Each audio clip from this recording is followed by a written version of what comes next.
নমস্কাৰ বন্ধুসকল, মই ভাৰতী ফুকন কলিতা আৰু এটা নতুন ভিডিঅ' লৈ মই আজি আপোনালোকৰ ওচৰলৈ আহিছোঁ।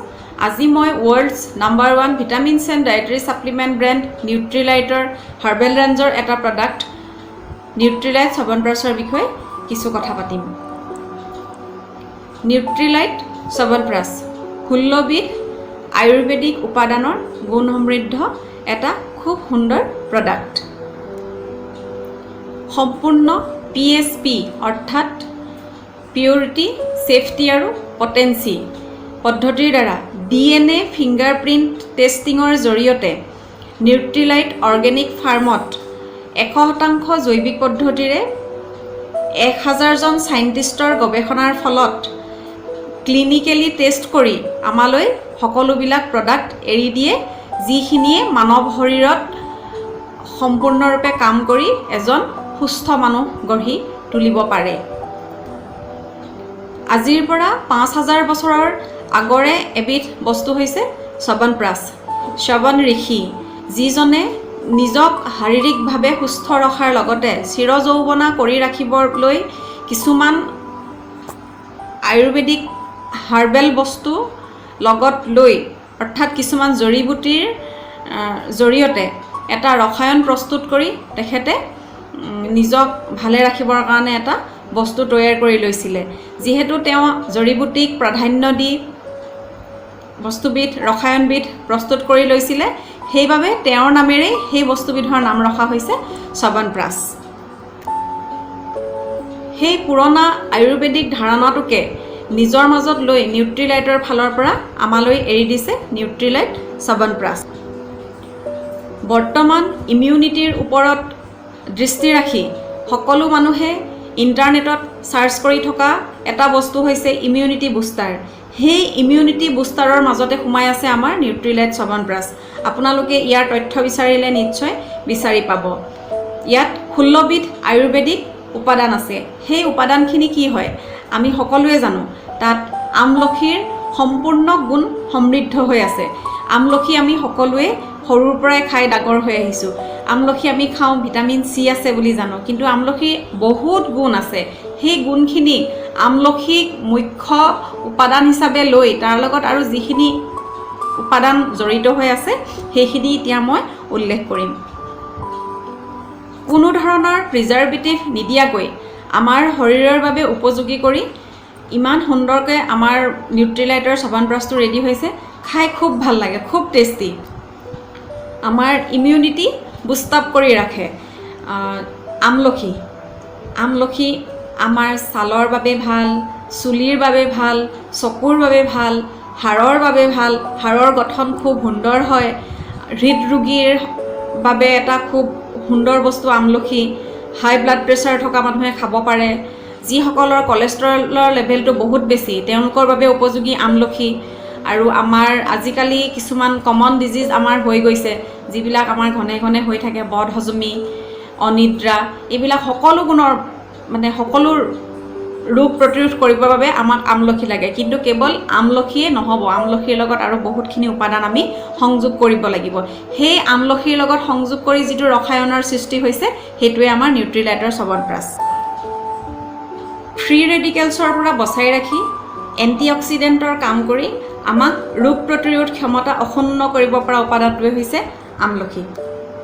এতিয়া আমলখিৰ লগত আমাৰ কি কি আছে? আমলখিৰ লগত আছে দশমূল, অশ্বগন্ধা, শতাৱৰী, গিলয়, ডালচেনি, ইলাচি, জাবিত্ৰী, পিপলি, তেজপাত, লং, মুলেঠি আদি বহুতো আয়ুৰ্বেদিক প্ৰডাক্ট। আৰু সেই আটাইখিনি ঘি আৰু মৌৰ লগত এটা ৰসায়নৰ প্ৰক্ৰিয়াৰে আমাৰ মাজলৈ গোটেইখিনি মিলি এটা নিৰ্দিষ্ট সময়ৰ ভিতৰত মেৰামতি কৰি নিউট্ৰিলাইট চ্যৱনপ্ৰাছটো ৰেডি কৰা হৈছে। নিউট্ৰিলাইট চ্যৱনপ্ৰাছ যিটো আমি প্ৰতিদিনে সেৱন কৰোঁ, যদি এজন সুস্থ মানুহে প্ৰতিদিনে পুৱা আৰু গধূলি সেৱন কৰোঁ, তাৰ ফলত আমি বহুতখিনি ৰোগ প্ৰতিৰোধ কৰাৰ লগতে আমি সুন্দৰ এটা স্বাস্থ্য লাভ কৰিব পাৰোঁ। আমি কি কি ৰোগ প্ৰতিৰোধ কৰিব পাৰিম? আমাৰ বহুতৰে আজিকালি মূত্ৰনলীৰ কিছুমান অসুখৰ বলি হোৱা দেখা যায়। মূত্ৰনলীৰ অসুখ, বৃক্কজনিত অসুখ, লিভাৰৰ অসুখ, হাওঁফাওঁজনিত অসুখ, শ্বাস প্ৰশ্বাসৰ অসুবিধা, আমাৰ বদহজমি, গেছ, এনেকুৱা ধৰণৰ বহুত সমস্যা আহে। শিশুসকলৰ বহুত সমস্যা আহে আৰু প্ৰাপ্তবয়স্কসকলৰ অনিদ্ৰাৰ কিছুমান সমস্যা আহে। অনিদ্ৰা হয়, তেওঁলোকৰ হাই ব্লাড প্ৰেছাৰ হয়, কিছুমানৰ কলেষ্ট্ৰলৰ লেভেলটো বাঢ়ি যায়, শ্বাস প্ৰশ্বাসৰ বিশেষ সমস্যাৰ সৃষ্টি হয়।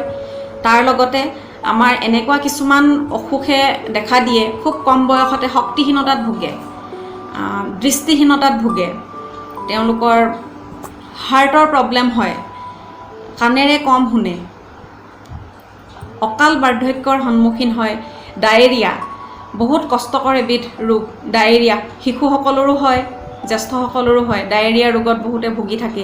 এই বহুতখিনি সমস্যা সমাধানৰ লগতে এনেকুৱা সমস্যা একেবাৰে নহ'বৰ বাবেও আমি চ্যৱনপ্ৰাশটো আমি প্ৰতিদিনে সেৱন কৰিব পাৰোঁ।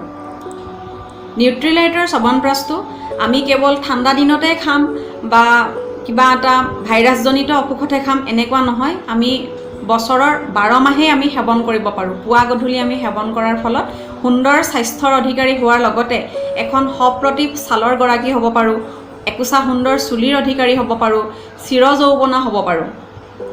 আমাৰ সকলোৰে মন যায় আমি নিজে য়াং হৈ থাকোঁ, আমাৰ ল'ৰা ছোৱালী সম্পূৰ্ণৰূপে শক্তিশালী হৈ থাকক, সিহঁতি পঢ়া শুনাৰ প্ৰতি কোনো ধৰণৰ আপোচ নকৰক, সম্পূৰ্ণ শক্তিৰ জৰিয়তে সিহঁতি পঢ়া শুনা কৰক, সিহঁতৰ স্মৰণ শক্তি বৃদ্ধি হওক, আমি সকলোৱে ভাবোঁ। গতিকে আমি সুস্থ হৈ থাকিবৰ বাবে যিখিনি কথা চিন্তা কৰোঁ গোটেইখিনি এই নিউট্ৰিলাইটৰ চ্যৱনপ্ৰাশটোৰ মাজত আমি বিচাৰি পাওঁ। আমাৰ শৰীৰটো ৰিজুভিনেট কৰি ৰাখে। ৰিজুভিনেট কৰি ৰখাৰ পিছত আমি নিজকে কিমান ফ্ৰেছ অনুভৱ কৰিম, নহয় জানো? যিকোনো ধৰণৰ অসুখৰ লগত ফাইট কৰিব পৰা এটা সুন্দৰ শক্তি আহে। আৰু আজিকালি কিছুমান আমি দেখিবলৈ পাওঁ ধাতু দুখৰ ফলত মানুহজন খুব দুৰ্বল হৈ যায়। সেই ধাতু দুখটো আমাৰ নাশ হ'ব পাৰে। গতিকে আমি খাব পাৰোঁ সকলোৱে। আৰু বৰ্তমান যিটো আমাৰ ইমিউনিটিৰ ওপৰত চৰ্চা চলি আছে, সেইখিনি সময়ত আমাকতো লাগেই নিউট্ৰিলাইট চ্যৱনপ্ৰাশ। আমি সকলোৱে খাওঁ, আপোনালোকেও খাব, খুব ভাল পাব। কিন্তু আমি কেনেকৈ খাম? আমি যদি অকণমান কুহুমীয়া পানীৰ লগত সেৱন কৰিব পাৰোঁ খুব ভাল। তাৰ উপৰি গাখীৰৰ লগত যদি খাব পাৰোঁ তেতিয়া আৰু ভাল। সিমানখিনি যদি আমি নাখাওঁ তথাপিতো আমি এখন চামুচত লৈ পুৱা গধূলি 1 চামুচকৈ যদি খাওঁ সেইখিনিও আমাক যথেষ্ট কাম দিব। আৰু শিশুসকলৰ ক্ষেত্ৰত মই ক'ম, শিশুসকলে আধা চামুচকৈ খালেও তেওঁলোকক যথেষ্টখিনি কাম দিব। এজন প্ৰাপ্তবয়স্কৰ পৰা এজন বৃদ্ধ লোকে দিনে 2 চামুচকৈ যদি সেৱন কৰে তেওঁলোকে এটা সুন্দৰ স্বাস্থ্যৰ অধিকাৰী হোৱাৰ লগতে আৰু বহুতকে ভাল হৈ থাকিবলৈ তেওঁলোকে অনুপ্ৰেৰণা দিব পাৰিব। যদি আপোনালোকে মোৰ ভিডিঅ'টো চাই কিঞ্চিত মানুহ উপকৃত হ'ব পাৰে বা নিউট্ৰিলাইটৰ চ্যৱনপ্ৰাশটো খাই কিঞ্চিত মানুহ উপকৃত হয়, মোৰ ভাল লাগিব। এইখিনি তথ্য আপোনালোকৰ ওচৰত দাঙি ধৰিব পাৰি মোৰ খুব ভাল লাগিছে। ধন্যবাদ।